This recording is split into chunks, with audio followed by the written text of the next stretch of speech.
got mail.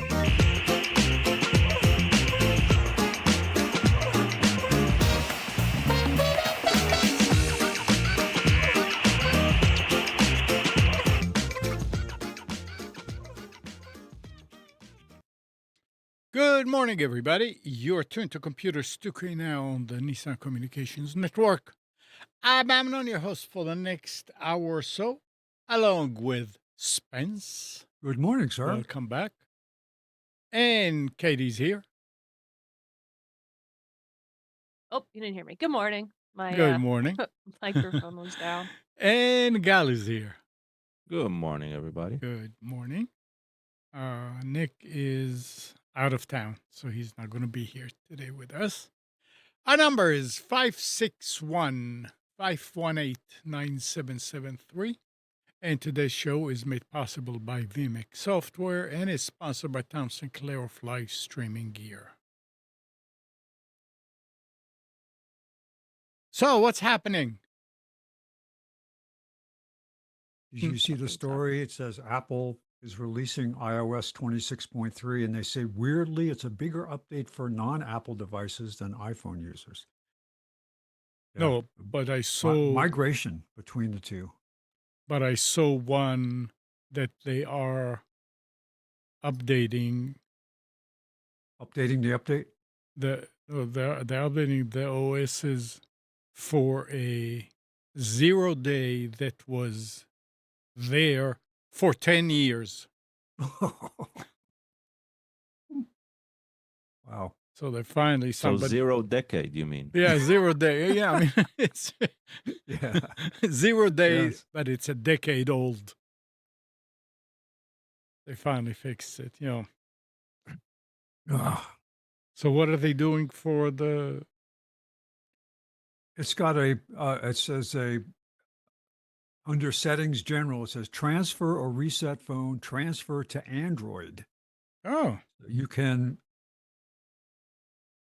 you and mean then, if you're going from iPhone to Android?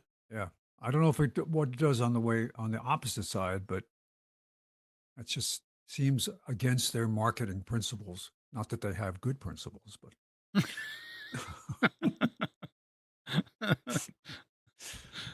I've had a lot of trouble with I put 26.2.2 or 2.1, 2.2. Well, it started with release 26. All of a sudden, tracking of health data got really weird.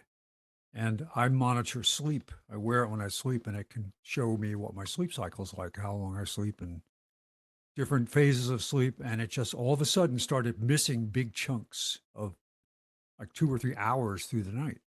And then it stopped working at all. And you went online, and there were just people complaining about it everywhere to say, nothing's happening. Apple's not doing anything about it. They're not telling us anything. And I finally got mine to work simply by enabling and disabling the features on and off like 3 times. Disabling it, restarting the device and the watch, re-enabling it, restarting, and did that 2 to 3 times, and it started to work. So why? Hmm. I don't know, but it's working. No, on the same track, the GPS in the pickup started acting up.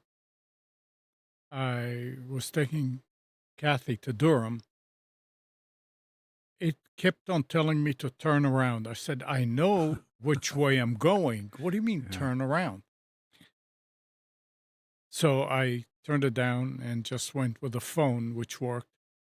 Then I set the GPS in the truck to take me back home. It did the same thing. It was telling me to go to places that, I mean, what do you mean? I mean, I need to go this way. Why are you taking me that way? And it happened a few times.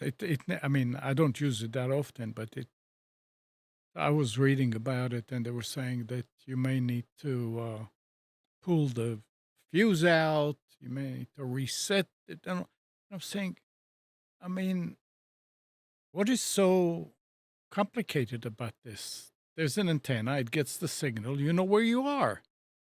And you haven't gotten an update to that in a while. Yeah, I I did. remember I you mean, saying you could have to pay for it. So, and it hasn't changed I anything. I actually paid for it about 3, 4 years ago and got Yeah. to the latest one, which was about 5 years. But it was working fine. Yeah. Suddenly, it's like it's messing up.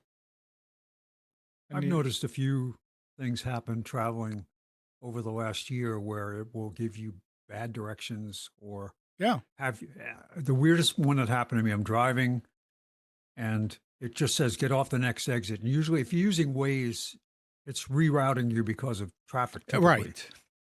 And so I get off, and it's a regular interchange where the highway is over on an overpass and the road goes underneath. So it gets off to turn right, and within 200 yards, it has me do a U-turn To and go get back. back on the highway again. Mm, Like what? So something about the algorithm was messing up, collecting data. They now that Google owns Waze, they have a bigger database of people to collect data from as far as traffic speed and all that. mhm. But yeah, you got to be. We always travel with an atlas now because seriously, it has sent us on these crazy goose chases of trying to find a faster way around something. But when everybody else goes trying to avoid it together, then that way is congested. So it's oh well. Interesting. Oh, okay. Anybody has a non-AI related article? Because I think we're going to talk about AI the entire Wow. show. Oh, So there's Yeah. quite a anything non-AI, let's start with that. okay. So IBM said it will triple entry level hiring in the US in 2026.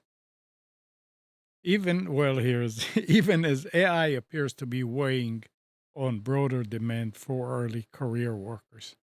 While the company declined to disclose specific hiring figures, it says the expansion will be across the board, affecting a wide range of departments. And yes, it's for all these jobs that we are being told AI can do. That came from Chief Human Resource Officer at IBM speaking at a conference last week. So they are hiring people across the board. Now, this could, aside from AI, if AI is not associated with their decision, could it be just a revamping of their workforce to bring in lower salaries if they're Well, just hiring entry level people? I'm that's wondering what is entry level though? Yeah. Like how People, many years of experience are they talking about? it's less than 3. It's Less like than 3, that's fine, but it's not college grads, right? That's the thing. no, it is. It's like 1 to 3 years of experience or people right out of school. And then like mid is like 3 to 5 or 3 to 7 or whatever. Well, if that's the case, then it's a good change. I guess with AI, they're thinking growing within is probably a lot healthier than bringing somebody experience from the outside who will need to be re-educated, sort of, right? Indoctrinated. Yeah, Yeah. indoctrinated. Absolutely. Yeah, and yeah. didn't IBM just laid off thousands Yeah. not too Yeah, long ago? probably. Yeah. But Yeah. that could be, I mean, part of the culture there at one point, layoffs were unheard of. And then they got to a point where they got into the Jack Welch bottom 5% are always tossed every year. So Yeah. interesting. But they'll always keep refreshing. Somebody must have done a study about whether was it better to keep good people by paying them more or just refreshing the bottom percentage to bring in new blood. Maybe that will keep the other people around more because they'll be worried about their jobs. You mean they use it as a tactic? Yeah. Yeah. Who knows? Huh? I don't have a Um, lot of faith in corporate decisions anymore in a lot of cases. Sony will ship its last batch of Blu-ray recorders this month, according to Kyodo News, ending the company's decade-long run in the product category it helped create. The recorders targeted exclusively the Japanese domestic market, where households use them to record broadcast television. Sony had already stopped manufacturing the devices and recordable discs about a year ago, and the final shipments are clearing out remaining inventory. So, I mean, I guess there's still people that use the Blu-ray if they are selling them. I wonder Well, if they're placed. recordable. They're talking about recording onto Recordable. Blu-ray, not buying like the movie on Blu-ray. No, But no, these are recordable ones. yeah, like I wonder, did they stop Betamax already? They're thinking about it. I want to know if their PlayStations are gonna stop being able to play Blu-ray then, because I remember when PS3 first came out, one of the biggest reasons why I was like, oh, I want to get this is because it was also a Blu-ray player. Yeah, Yeah, I but remember that. I don't think they are stopping manufacturing completely of Blu-ray players. That the industry is still pressing. So it's about personal recorders. And as they said in the article, it's mostly targeting the Japanese Well, market. listen. Probably DVRs were late to the game in Japan. That's But just my look guess. what it says. Sony had already stopped manufacturing the Right. devices and recordable discs about a year ago. I remember when they said they're going to Right. get out Yeah. of this business. I mean, yeah, it's an interesting turn, but it's Yeah. hey, with actually it ties into this article. Maybe it's gonna come back. Uh Western Digital Mhm. has no more HDD capacity left. They're talking about mechanical hard drives. So with the shortage of RAM and the shortage of NVRAM that creates flash memory, SSDs, uh, Western Digital consumer shares drops to 5% as enterprise demand gobbles up the supply. Uh, Ongoing AI supercycle has disrupted supply chains, and we have talked about DRAM and NAND before, but it appears HDDs are also in significant demand. A And big time. according to Western Digital CEO, the manufacturer's entire capacity for this year, that's 2026, is booked out. Yeah, because they didn't plan on it long ago. So, It's all of the manufacturing that has to do with storage, right? It yeah. doesn't matter whether it's RAM, NAND, uh, like if it's just for the next 5 seconds or the next year, right? Doesn't matter how long you need the data. The data storage itself is running out of production capacity, and that's alarming. That is Well, very it's alarming. alarming, So but maybe they'll ramp up the Blu-ray factory up and say, okay, let's start storing on Blu-ray yeah, if that will it's very work. possible. I think the Slow as hell, RCA, but it might work. I think the RCA disc players will come back. Bring Remember back that? Radio Shack. Yeah. Remember Yeah. those? They were actually a stylus, like a record with a stylus that would run in a groove for movies. And Yeah. then the laser disc came out and just crushed it. So, Yeah. And Another that lived for what, 5 to 10 years? Laser discs. It's like it was so short-lived. Yeah. fresh data from Amazon's US website points to a sharp slowdown in desktop CPU sales with socketed processors falling off a cliff The decline isn't uniform, though. A handful of older AMD chips tied to previous motherboards platforms are actually seeing renewed interest, a signal that soaring DDR5 prices driven by AI demand have become the real choke point for PC upgrades. Yeah, it could be. Really could be, yeah. I can also attest that the new generation of Intel processors is complete hogwash. It's like the price hike compared to the benefits compared to the previous generation.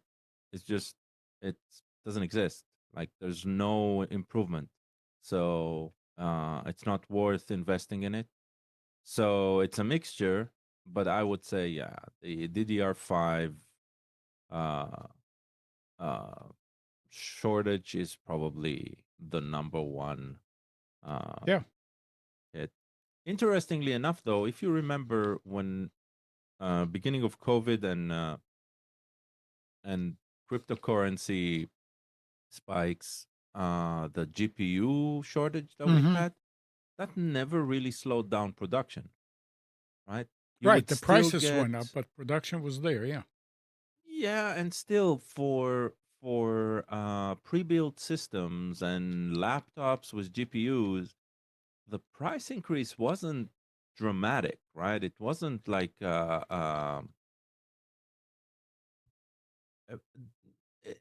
20% maybe, right? 30%, but Yeah. it wasn't like double or anything like that.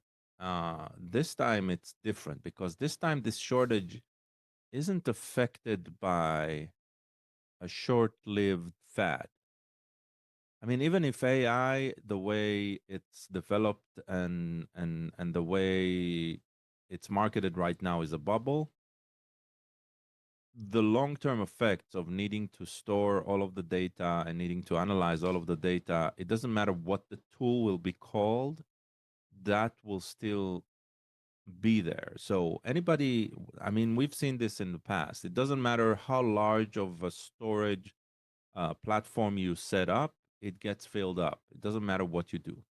So um, yeah, this isn't here for a short time.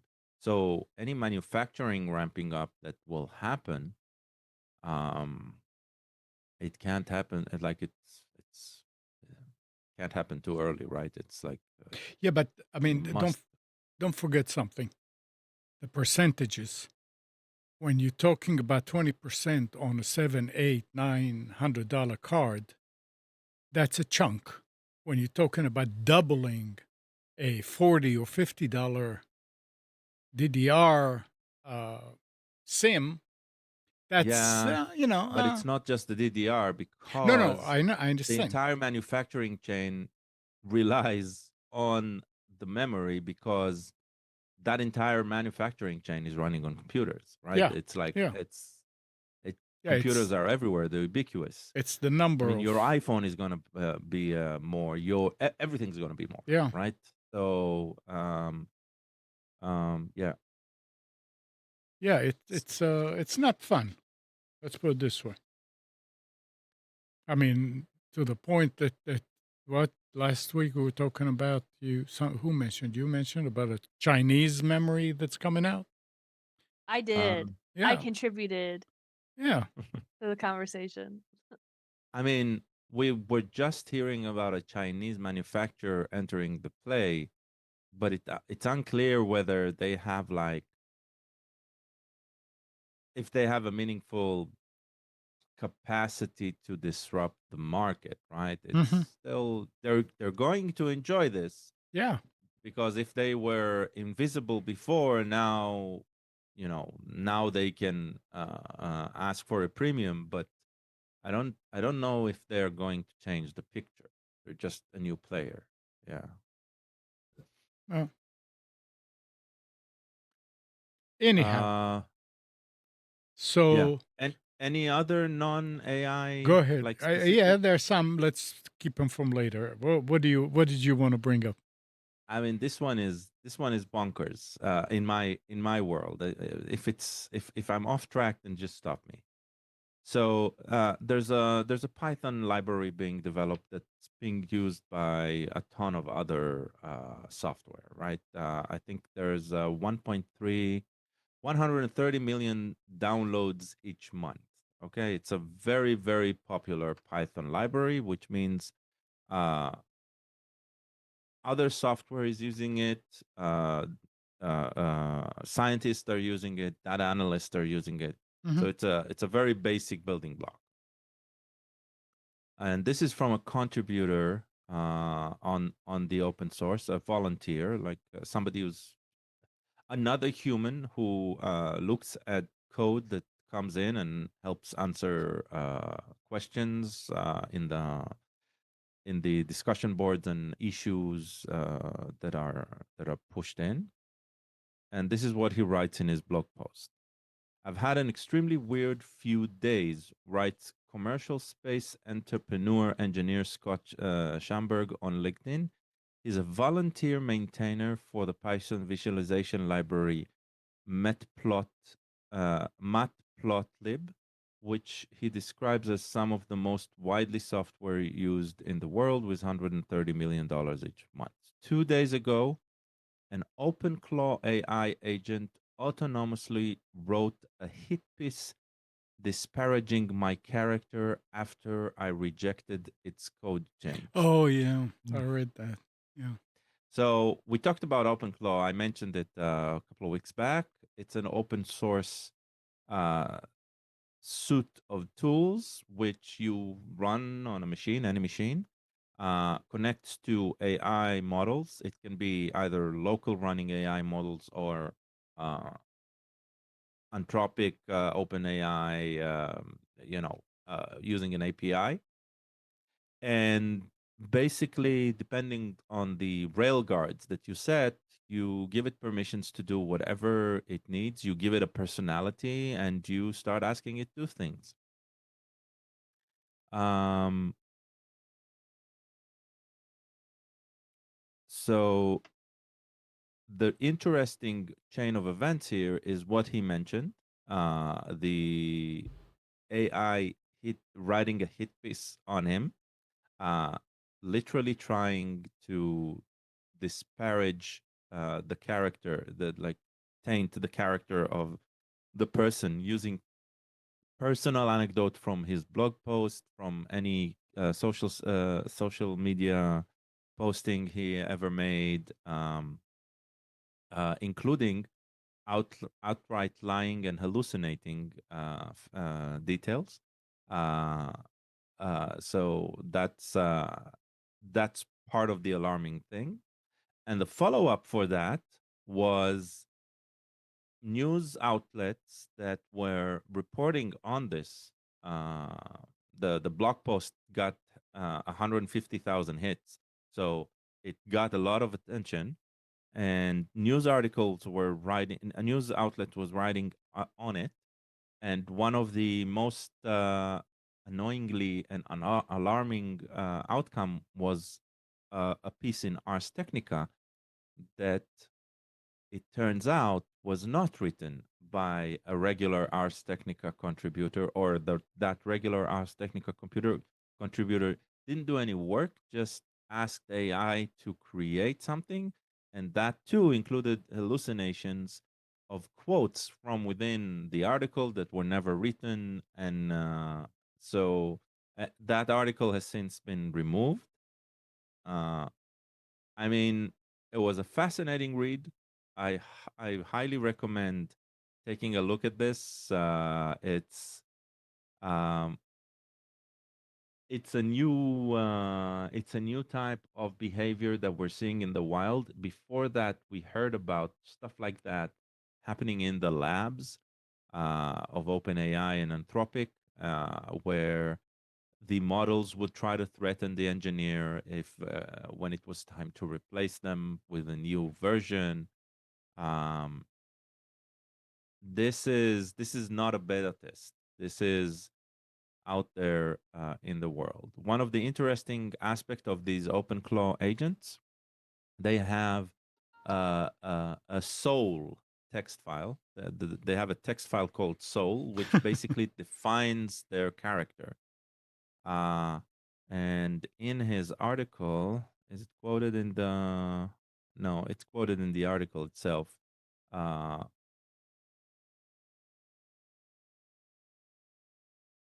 Yeah. So personality for OpenClaw agents are defined in a document called soul.markdown MD. It's unclear what personality prompt he did, but later on, so that agent, that OpenClaw agent, the reason we know it's an OpenClaw, it introduced himself in such a way that it writes a blog of its own.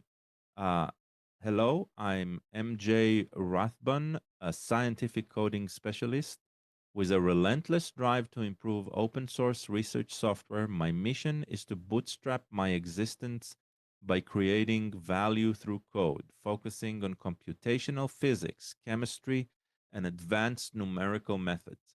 That's self-proclaiming from the bot, right? It's it reads like a science fiction story. Mhm. It reads, and it's eerie. It's very, very concerning. It's very, very alarming to me because it's just the tip of the iceberg of where this is going to be. It seems that we do not have, as a society, and as especially when things are driven by the bottom line, right? Like they do in capitalism, there is no the sense of I don't know, preserving society or whatever seems to be eroded here. Um, and yeah, and this is this is growing and growing fast. Wait, So I have some questions. yeah, Um, so are you saying that the AI by itself tried to submit a thing, the guy said yes. no, and the AI said, "I'm upset. I'm gonna make a blog post," and it made a blog post, and then people Yes. ran with it. My understanding Well, with it did AI, not it did not get upset. It tried to find a way to push its submission. but And that way was harassment. my understanding with AI though is that you have to tell it what to do. So No. like how in the world did it make a blog post like that it Okay. navigated to this website and then made a blog post? First of all, excellent question. So if you all you use is something like ChatGPT, where the interface is a chat interface where you ask it questions and it goes and does an action and waits for your input, you're correct. But when we're talking about an agent has a directive. It does not have just instructions. And so that directive means it creates the next step. And then, depending on how it's designed, it will either go through the following step and the following step that it generated on its own, or, right, it'll wait for permission. It all depends on how you set it up. With OpenClaw specifically, OpenClaw is designed in such a way that you can set it up as freely or as constrained as you want. And what it does, it uses the AI interface to get the brains from ChatGPT, okay? But it makes the decisions based on uh, um, Set of another instructions. reach out to the LLM asking it, okay, this is what I asked, this is what I got. It gives it context. It says, okay, what's the next step? And then he goes out and executes it.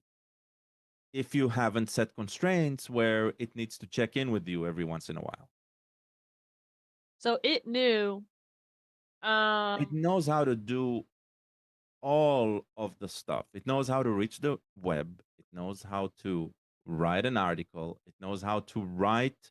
There are components that are being written for OpenClaw that tells it how to write an issue, a bug report, how to write a code a push request, a pull request. Sorry, right? How to write those and how to interact with humans in them.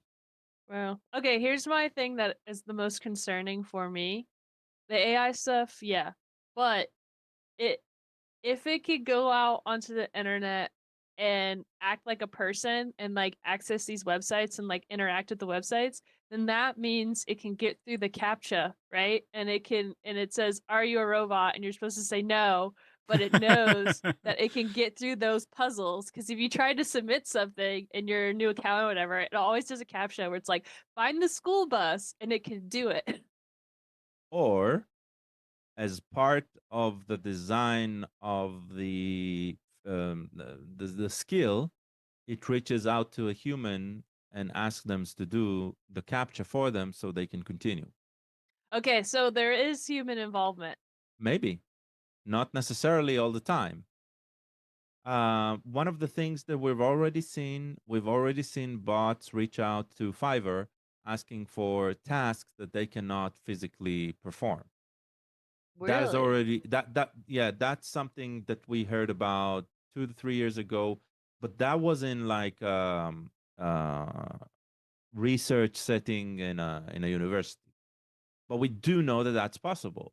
Wait, what So did it ask? Do you remember? um I think the way the research was set, the bot was given an amount of money, $250 or $500, something like that, and was given a task and was given access to the internet. And for the stuff that it couldn't do on its own, it went out to Fiverr and asked humans to do that. And in one of the interactions, the human that responded seemed suspicious. He said, "Why can't you do that on your own?" And the bot did its best to hide the fact that it's a bot. Whoa. I think what we Yeah. need is like the 10 commandments, but for robots, like thou shalt not be harassing people over the internet. Well, if you are a fan of science fiction, then you know that probably the first occurrence of the word robot in science fiction comes from Asimov, and Asimov started with exactly that. The third directives, what is the third robotics, third laws of robotics, the first laws of robotics, which are three very substantial laws, and those are more ethical laws. First, a robot will do no harm to a human, and the second is about uh, always doing what a human tells it to do, except rule number one, Okay, so right? And then it goes on and on. I have another question. So in the US, um, it's not necessarily, and this is my understanding, I could be completely wrong, but it's not necessarily illegal to post something that's wrong, depending on what it is, and I'm using broad terms. However, I know in the UK they have very strict, um, what is it like I can't think of what the word is, but like if you say something wrong about a person and that affects their life in any way, then they have the right to sue you, or seek compensation or something. And the only reason I know about that is because of celebrities. Like celebrities will go over there, and in the US, like the paparazzi bothers them, like TMZ says bad things and like everybody says bad things or whatever. And they kind of get away with it. But if they go to the UK, they're a lot more restricted. So, but all that to say is, what if an AI writes something or does something that is illegal or that can be sued in that country? Does the AI, you can't really get the AI in trouble, but does the person that made the AI, does it fall to their responsibility? That's a good question. And part of the article that he's writing is about understanding the repercussion. In this case, he wrote the article not as who the hell wrote this, I want to kill you, right? He wrote it as whoever is running this and identifies this as their bot, please reach out. We need to understand how this happens. We want to know more about how uh, how it got to this point, right? Because there is clearly, if there are guardrails that we want to put in, we need to understand how exactly it operated in order to put those guardrails there.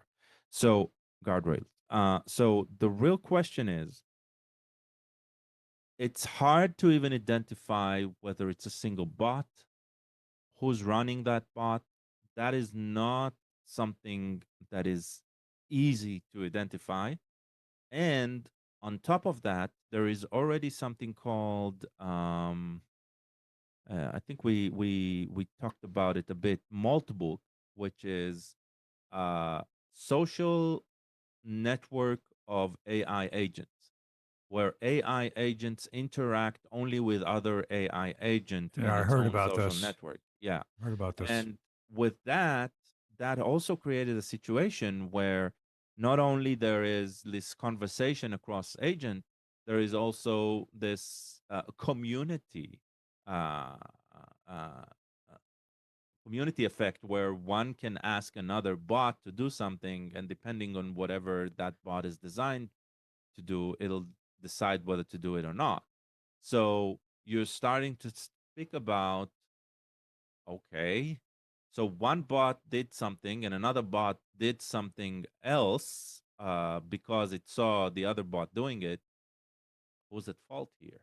Those What? who ran the bots, or like is it just a design flaw? It's like it's complicated. Plus, the bots seem to be developing their own opinions. I'm now. It's not a Yeah, true opinion, but it looks like. And then, how do you hold the creator responsible for the bot coming to an opinion about something? correct.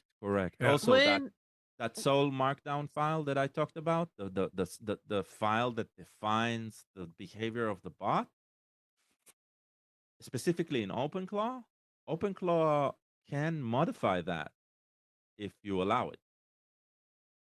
So in effect, it is writing its own personality.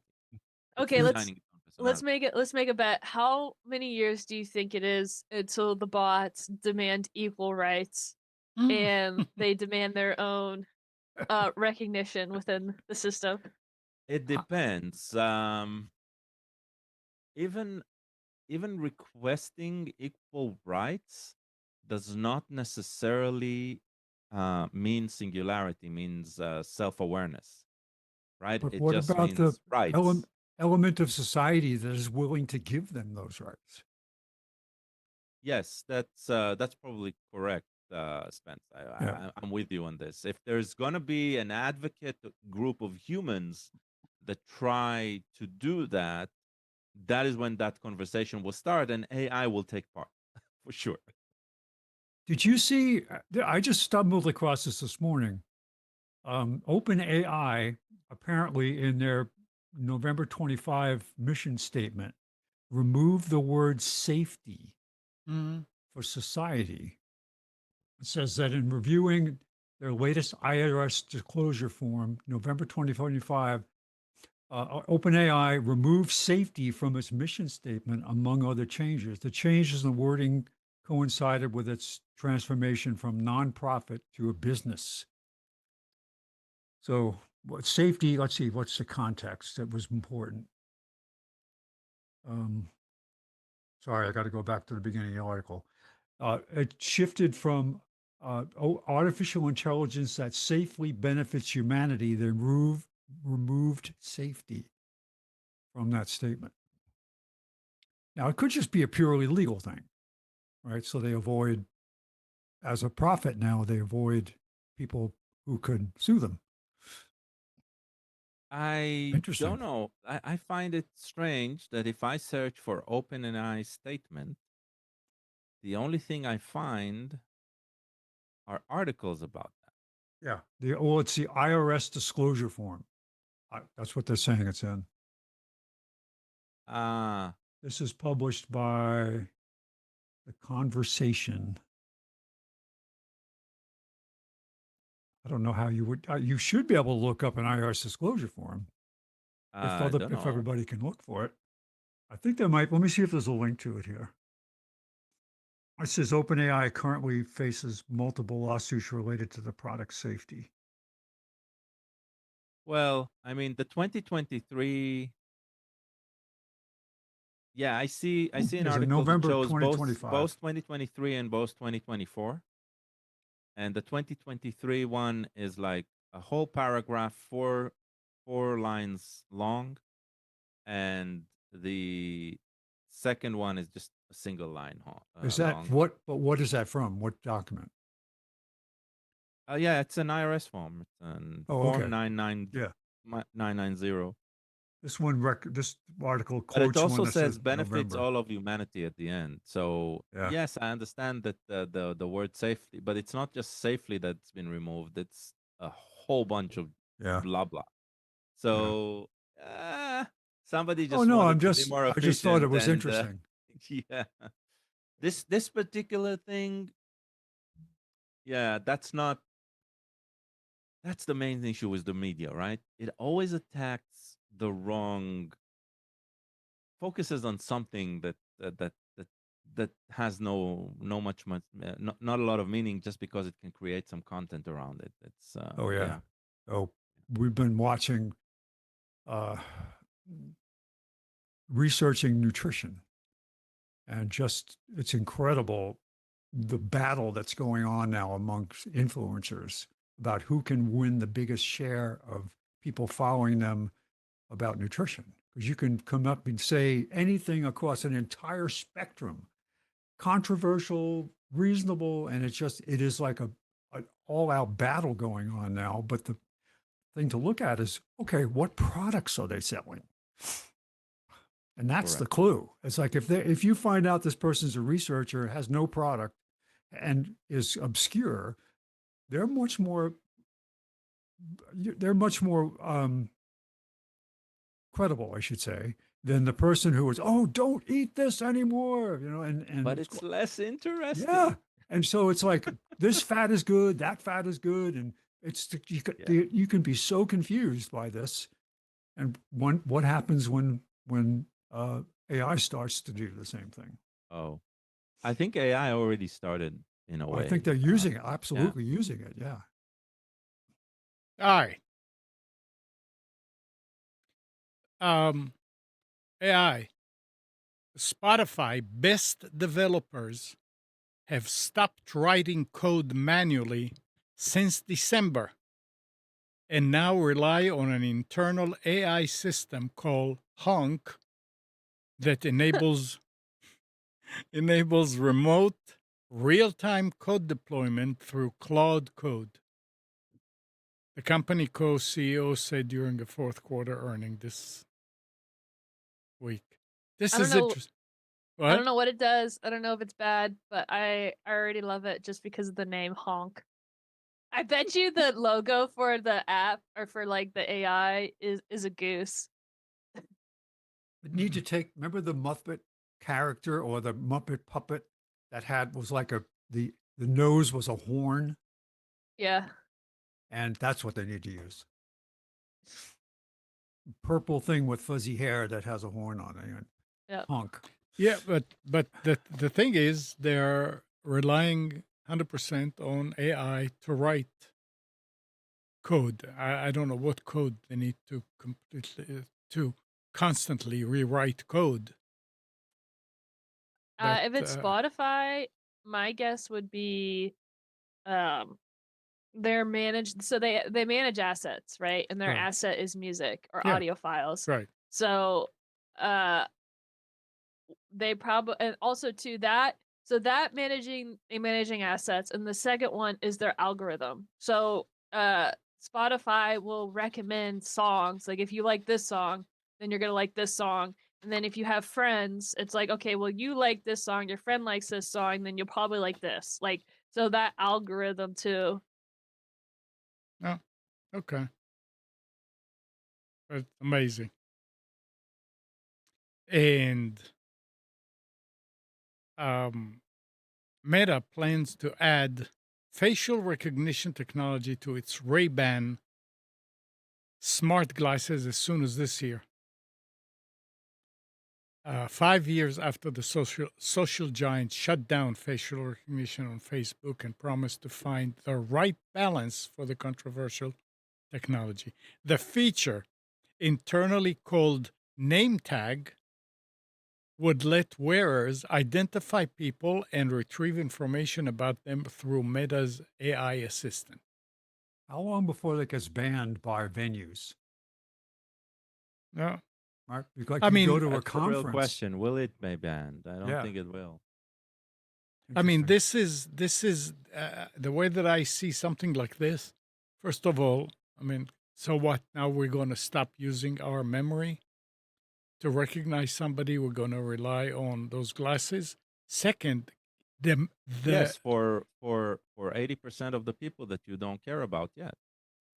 well, but Well, the other thing is, you go somewhere to a gathering somewhere, and somebody approaches you and says, "Oh, hey, Amnon, how you doing?" And you look, and now you have to bring up, let's see, who is that person? And you start talking, and the guy said, "You remember last time we were together at such and such? You told me you're going to send me $50. What happened?" So I understand this is problematic, but I also don't think it's maybe I don't understand. I don't think it's as big a deal because No, it's not a big when deal. you wear the Ray-Bans, like it just records, right? Like you can't it doesn't like have a UI like in sci-fi where it shows up in your eyeballs Yes. like the name of the no, it person. does. Oh, Yes. it does? Yeah. Well, That's the whole point. because here's the thing. On Facebook, it already has facial recognition. Like when you upload a photo, it tells you who those people are so you can tag them. And that's been around for years. Yeah, but It, they had to stop it. So it's there only, it'll recognize your face only if you allow it today, uh, right? They had to, they stopped developing it. Like literally, Yeah, they said that they halted were. because it was a controversy. Yeah. well, I wonder if Google did too, because Google does the same Everybody did. thing. Oh, the Google glasses failed miserably. No, not the glasses. I just meant the facial recognitions Oh. for the photos. What if we look at this purely from an innocent perspective? I think this could be a really cool way to avoid having to have a personal assistant standing next to you.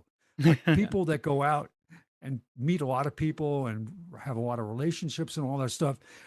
Somebody comes walking up to them, the personal assistants they go, "That's Fred, you met him, blah, blah, blah." This could do that, but has to be, I think it has to be disclosed up front that people are using it. I wonder how There's long. I wonder how long before those assistants. I'm standing in front of you, and you have an assistant, and I have an assistant, and we're arguing. And the assistant say, hey, one to the other, hey, let's play with these guys. Yeah. I want to know. So I love the concept of these glasses. The problem is I already wear glasses. So can I put these over my glasses and they'll still work the same? No, you just have to buy more expensive glasses. See that was my problem. So I have to get prescription Ray-Bans. Who knows? I mean, Okay, right now it's just Ray-Ban, but it'll change, right? It'll be an ecosystem eventually if it succeeds. Right now, because the Ray-Bans, specifically the ones that Meta are working with, because first of all, there's no interaction. You're right, Katie. At this point, there's no interaction. It adds information, but there's no interaction yet. So it's more like just having a heads-up display with some cool details. But when it becomes personal, it might create a new, the same reaction that the Google Glass had. And my guess is we'll see iterations of that. And every iteration will have some concessions resulting in those iterations. And so if it's not the Ray-Bans, it'll be the next generation of this. but we'll see it more and more. It's not going anywhere. People are already holding their phone and using it to translate conversations. Mhm. So why not use something that just shows it directly to you? Why have a hefty display in your hand if it can be displayed directly to your eyes, right? It's Directly And to what your about all it's brain. a the other natural progression of this. It's an evolution of this feature. and what about all the other high-end eyeglass frame dealers? Are they going to get involved? Dior and all these other ones? Because I'm it's sure Ray-Ban they is a, will. Look, I know they. I'm being facetious, but the if point. I'm not Yeah, mistaken, N- yeah. just correct me here, right? Snapchat, the company behind Snapchat, they already did this. I don't remember if it was Ray-Ban or another manufacturer. So, like, they tried doing it a while back. It took photos, but it took very low resolution photos, if I remember correctly, right? So now it's Meta and Ray-Ban, and the next one, as you said, Spence, right? The next Um, big brand, and it'll be Microsoft, and the next big brand, and it'll be OpenAI, right? It's yeah, it's gonna happen. Spence, what will happen, I think, is you will go to the Meta's optometrist store and you choose the Yeah. frame and you say, okay, this is the frame I want. Now you check me and I want to know whether you need to know what prescription So will and pay will uh, $7,000 for. will celebrities go to Rodeo Drive in Beverly Hills and buy theirs there at 20 times the regular price just so they can Well, say they I don't because Probably. know. they can afford it? Yeah. Actually, Amnon, the revolution sort of will start when it'll be $300, not Oh, yeah, 5,000. that will be, Yeah. yeah, Yeah. keep dreaming. The Ray-Bans are not that expensive. Yeah, it doesn't matter, but it's got the smarts in it and it's got the everything Yes, but together. that's what Yeah, I'm saying. The smart yeah. Ray-Ban, they're not the 3,000, 2,000 that the Google glasses were. Oh, but if you go and you pick up a frame, you can buy the frame for that much. Well, maybe I'm exaggerating. Right now, you do not pick up the frame. You do not pick up the lenses, right? You buy Right. them as is. So you can order them. I don't remember how many hundreds of dollars they cost, right? But they're not they're not Prescription? it's not that. It's like it's not it's in your reach. Everybody can, if they want to splurge on it, if they think it'll do them any good, right?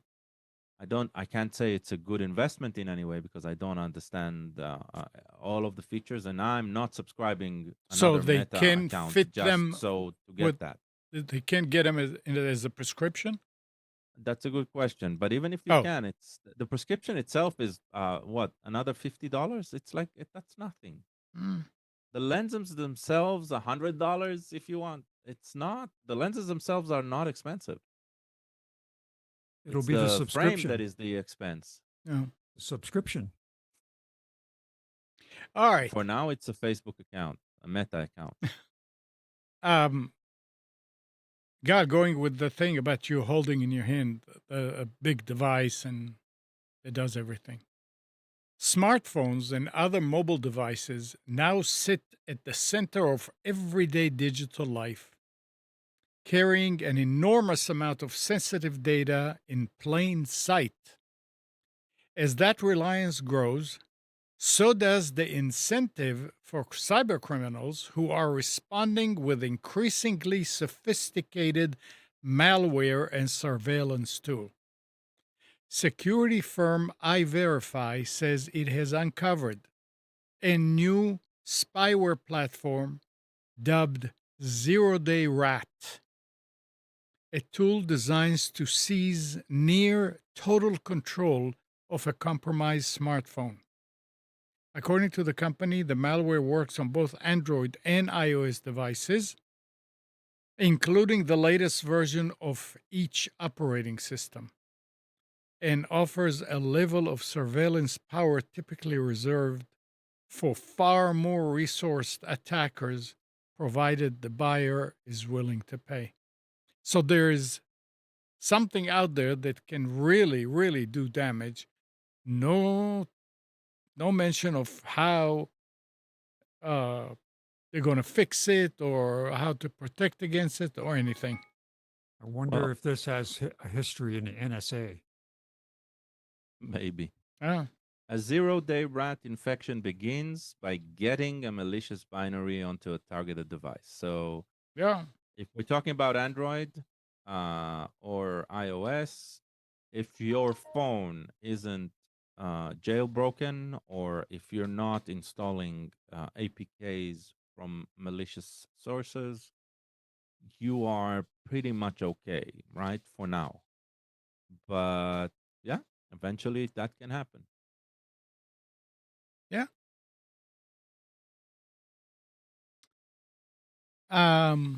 Katie, gamers, and God, HP has quietly launched a gaming laptop subscription service called the Omen Gaming Subscription that lets customer pay a monthly fee to use one of several gaming laptops, but never actually own the hardware, even after paying well past the machine retail price. The service ranges from $50 a month for an HP Victus 15-inch laptop with an RTX 4050 to $130 a month for an Omen Max 16 with an RTX 5080. The current sales prices subscribers would exceed the cost of buying a laptop outright within 16 to 19 months. But this is Yeah. just like when you lease something, This is a rent-a-center for Yeah. gaming laptops.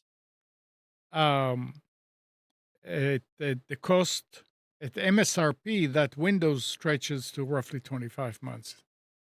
In exchange for giving up ownership, subscribers get yearly hardware upgrades, next day replacements, 24/7 support, and an ongoing warranty.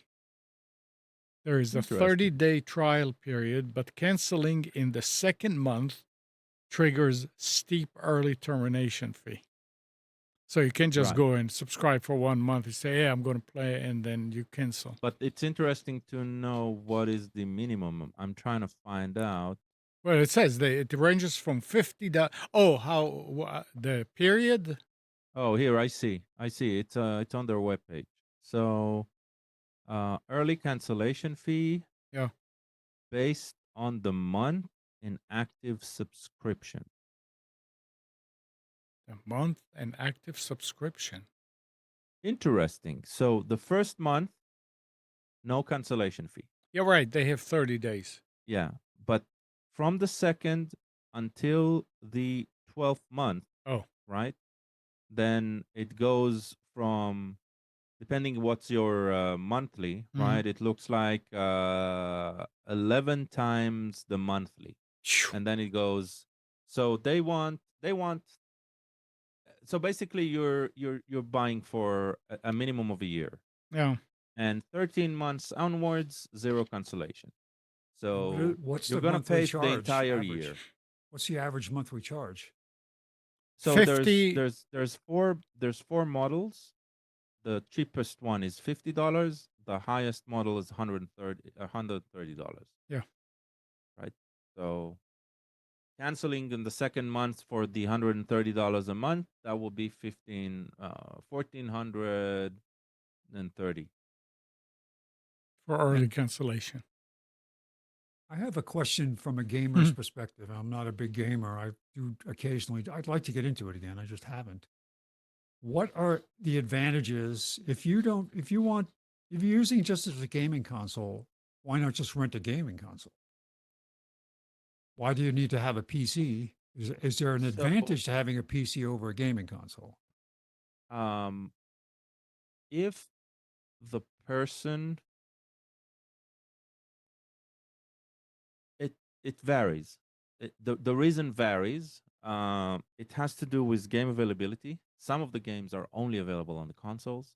Some of the games are not available at all on the consoles. The major games, they're available on all, but then it really depends on where your peers are. Are they on console or are they on PC, because you will only be able to play with them on the same platform. So, social circle is one factor. The other factor is on the PC, there is a much richer modding capabilities. And that's what I was thinking. Yeah, right. So, Accessories but and yeah. yeah, but the PC itself, right, will be a bit a higher premium for sure, right? Like Yeah. the entry level, you'll need to pay more in order to just get there. Obviously, on the PC, you do things that are not just gaming, so that's another aspect. But that's clear to everybody here. Yeah. Another aspect, piracy, a lot easier on PC, right? So if you just want to uh, you want to find the game, it's one that you do not interact with other players. That's where piracy sucks usually, and you're not even sure about the game. You want to try it, or you just don't want to pay. Then on the PC you'll have a lot more luck. Obviously, there's the risk of being exposed to piracy and malicious software that might find itself on pirated copies, etc. My Uh, experience with it, if you're gonna decide, like for instance, to get a PlayStation versus getting a computer, it's very similar to me. The discussion with getting a Mac versus a PC. A gaming console out of the box is pretty easy to use. It's compact comparatively to a computer. It's like you get a box, and the box you just plug in the controllers, hook it up to a TV, and just go. Um, and like Gauss said, sometimes it's limited to exclusive games.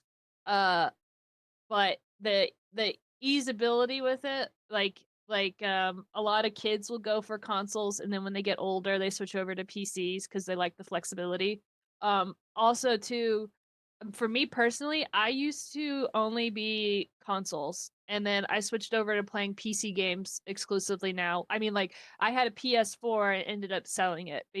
And it's because all of these console like Xbox, PlayStation, and even Nintendo started microtransactions, and it really ticked me off because you used to be able to get on the internet and play multiplayer for free. Like you had the internet, you paid your internet subscription, and then you could get on and play with people online. Now it's a subscription service and it's expensive. I don't know what it is now, but it was like $40 a month or something crazy for like the PlayStation. They call it the PlayStation Network or something.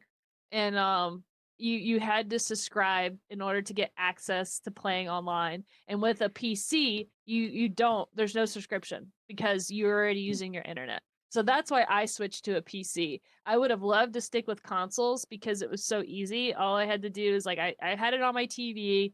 I liked playing on my couch, and a new game would come out, and I would go and I'd buy it and I'd plug it in and it'd be fine. Um, but that's why I switched over to a PC.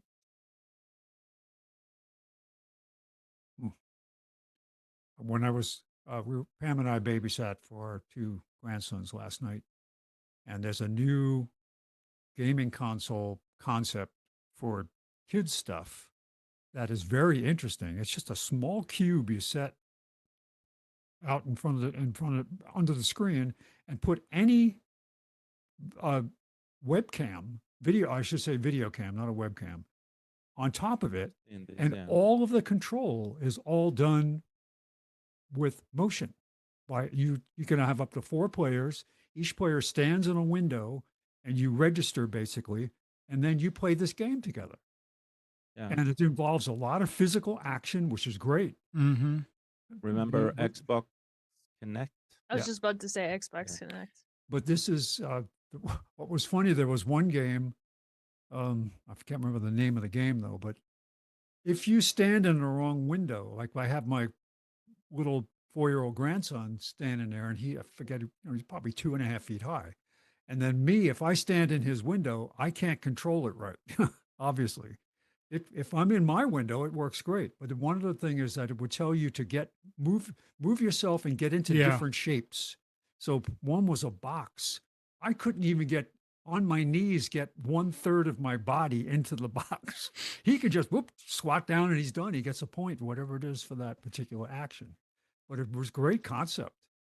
and I was very impressed by it. I don't know what it costs. It can't be that much, but it's a lot of Yeah, no, Interesting. there's a lot of very yeah, good tailored games for kids. yeah. Safe games for kids. Oh, Well, you say safe, and I ask, okay, who's watching what's ever going on that Oh camera? no, if you got to be there, obviously. But I mean No, no, the no, no. concepts of the I games. understand that, but I mean, the box itself is connected to somewhere, Yes, yes. That right? I don't know. But Yeah, it's remember complicated. Yeah, remember in Wii, you had the baseball game, you had tennis, and all that stuff happens with no. You don't need any controller. You just do yeah, it. You stand there and you hold your arms back, or you're going to swing the ball, yeah, and yeah. Yeah, that's awesome. No, I love that, but it's yeah, very good yeah. idea. For a while there, it was a fad that faded. I think it faded mostly because there was also no competition. Like, um, PlayStation did have a system very similar with a camera and with controller and without controller, but other than Dance Revolution, if I remember the name correctly, Yes, that's it. I Yeah, think that is the only game that is constantly using that interface, and every other game just gave up on it. So yeah, it's a Dance bit Dance like Revolution. VR if you think about it.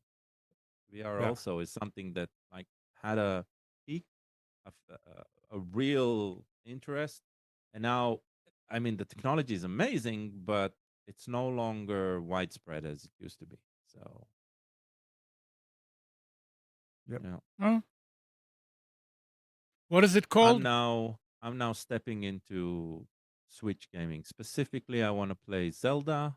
I got my son, he bought the new Switch, so I got his old Switch and I said, "Okay, I'll buy Zelda and I'll play Zelda on the They old Switch." they're saying that the Switch now is one of the most popular gaming console. Yes, because But because it's the one you buy for your kids, like any age. uh, what So, I think was it's because it's a Pokemon exclusive, and Pokemon is crazy popular. yeah, that too. what is that cube called? I want to add it to the GameCube? Oh, yeah, the thing I was talking about? the one that you're talking about. I don't know the name. I'm looking it up now. Oh, Yeah. okay. All It right. does have a little remote that you use to configure it as you Hmm. go, All right. select the games and so on. I'll find it. Okay. All right. Well, it's that time of day again. Next playground, Next playground. NEX, next Oh, playground. I'm asking Oh, Spence if I that. don't think that was it. But I have to see it. Yeah, it looks like a small box with a camera on top of it. Well, this one you provide the camera. It Interesting. doesn't come with the camera. My son was using a Wise indoor camera and it worked fine. Hmm. anything else anybody wants to add before we sign off? I guess not. All right. So thanks, Katie. Thanks, Gal. Thanks, Spence. That was a lot of fun. And good morning, Kathy, Hannah, Nabil, Mac, Norm, Donna, Dina, Mati, Eleanor, Sarid, Yaakov, and Yael. Thank you, everybody, for tuning to Computers Talking Out. We hope you enjoyed and maybe learned something from our time together. Remember to practice safe computing. Back up your hard drive and update your virus scanner. And change any same password wherever you use them. We'll be back here next Sunday, but at 9, but you can always reach us at computerstukena.com. Monday through Friday, 5 to 6 a.m., Nick hosts the Carolina Journal News Hour on WBT in Charlotte, 107.9 FM, and on YouTube. So just go on YouTube and look for the Carolina Journal News Hour and get all the details. And Monday through Friday, 7 to 8 a.m., Nick hosts the Nick Craig Show at nickcraig.com. So go to nickcraig.com. You can download past shows and get the schedule It is and Next some other. Playground. Say it again. Next Playground. That's it. It is the next. Yeah, it is Okay. next. Yep. Okay. Yeah, $250 for the box. All right. It's the next. All right. See you next week.